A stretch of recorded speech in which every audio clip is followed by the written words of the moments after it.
talk a little bit about this event specifically and what you're here in Birmingham to do today. Well, I always come up to Birmingham about this time every year and stay for a couple of weeks. And so they knew I was going to be up here, so they asked me if I would speak to this group, and I'm not familiar with them, you know what, but I know what it's about. And so I'm going home as soon as I get through, baby. I'm going to Tallahassee, Florida, you know. But I'm anxious to speak to them. Rick Davis is my lawyer, and he lives here, and he's the one that set all this up. Okay, yeah, actually I went ziplining with Rick. That's how I met him. Oh, did you really? Kind of crazy how we ended up together. Oh, Yeah. he's so a great one. He told me about the event. And I guess, you know, you're giving back to the community. You come, you speak, just the importance of kind of bringing a spiritual aspect into the community and what that does, you know, for our youth and our community throughout life. Yeah. Well, let me say this. I spoke at this church back in 1953. That's about 60-something years ago. And this is the first time they've been back since then, you know. But again, I do a lot of speaking for the Fellowship of Christian Athletes. I do a lot of speaking at churches, prayer breakfasts, and things like that. But I also do corporations and athletic events, you know. But my favorite is speaking about Jesus, you know, just get right down to the point, you know, because I really feel like our nation has kind of fallen away from that, and try to get it. I want to try to do my part to spread the word. Very good. Football season's almost here. I know it's rapidly approaching. I know just kind of listening to you and your expertise in the coaching world, how has the landscape of college football changed, you know, maybe over the past couple of years and more so through your career as a coach? I think football gets better and better and better. If somebody said, what's the status of football nowadays? I think it's the best I've ever seen. I mean, it's so exciting. I watch it every Saturday. When I was coaching, I couldn't watch it. I was too busy with my own team, you know. But now I can watch everybody else play. And I think it's as exciting as it's ever been on the field. Now, off the field is another problem. We read about it every day in the paper. Some athlete misbehaving. Well, that's the way our society, that's the way our culture is nowadays. They're not the only ones that misbehave, but it seems like we see more and more and more of it. And the landscape of college football changing big time this year with the 14 playoff. What are your thoughts on that? I don't like it. I'm too old. You know, I'm the old school. You know, just think now. I played ball for 10 years. Then I coached it for 57 years. Now that's 67 years I was in football. We didn't have no playoffs. Everything was good, you know. They always got 1 versus 2, correct? Now they're going to take 4, you know. And I guess I'm sure surely it will work, you know. But I prefer just go get number 1 and number 2 and let them play. Nobody gives a doggone about 3 and 4. And after 2 gets bit, they don't nobody care about them anymore either, you know. So I could do without it, but I'll be pulling for it to do good. Don't fix something that's not broken, right? That's right. That's exactly right. You had the opportunity, I was told, that you were asked to coach in the NFL. The Falcons and the Buccaneers both recruited you to coach, and you opted out. I had opportunities. Yeah, I had opportunities. I think all I would have had to say was yes, and I considered it. And but I preferred to coach college athletes. You know, I didn't want to coach some guy making more money than me.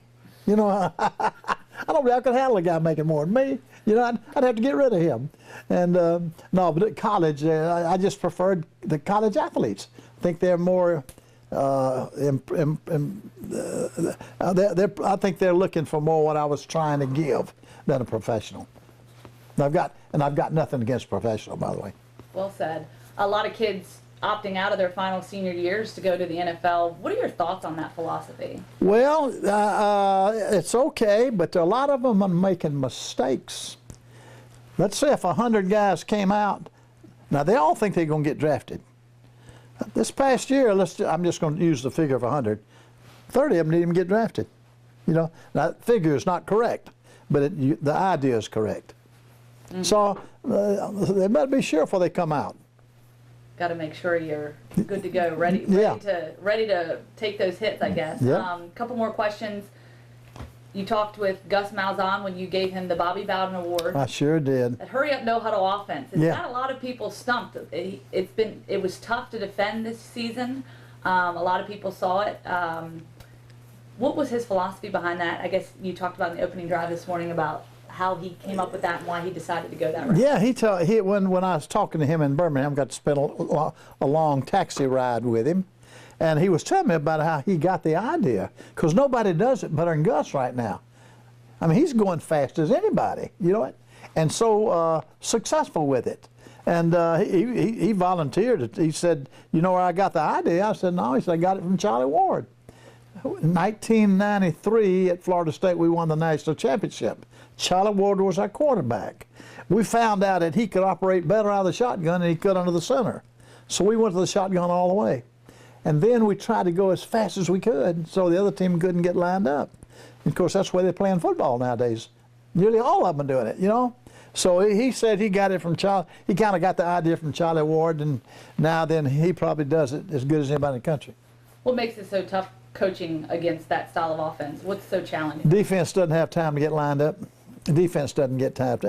And if you've got big defensive line, big ones, they have a hard time keeping up. They get tired. You know it? It's not like they can run a play and then go back, kneel down, and wait to get to defense, wait for the other team to come out of the huddle and line up. I mean, you run a play and you got to run back up, line up again, because they're coming again, you know? So it's a disadvantage for them. And then it's hard to substitute when somebody is going that fast. If you you want to get some subs in the game, it's hard to get them in there. Very good. Two more questions. Nick Saban, he's had a great run of success the past few years recruiting, past several years, I should say. Great recruiting. What can you say are the biggest challenges when coaching against a Nick Saban run team? Well, let me say this about Nick Saban. In my opinion, he's probably accepted now as probably the best college football coach out there. He's definitely the most successful.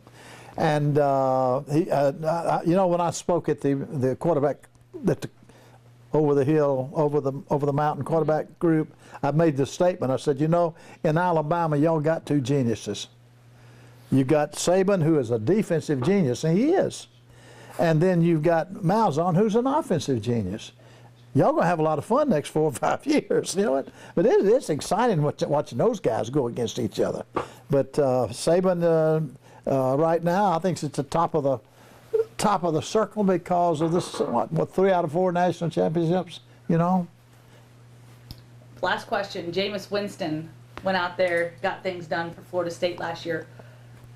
Talk about him and how much you would have loved having a quarterback like him under center for you. Well, I had one, Charlie Ward. They were very much alike. But Charlie Ward won the Heisman, but Charlie Ward never weighed over 180, 85 pounds. This guy's 225 or 30 pounds. Probably when he finishes, I bet he's a 250-pound quarterback. And I've never seen one as physically talented as he is and such an accurate thrower. Boy, he can throw the football. He's got the touch.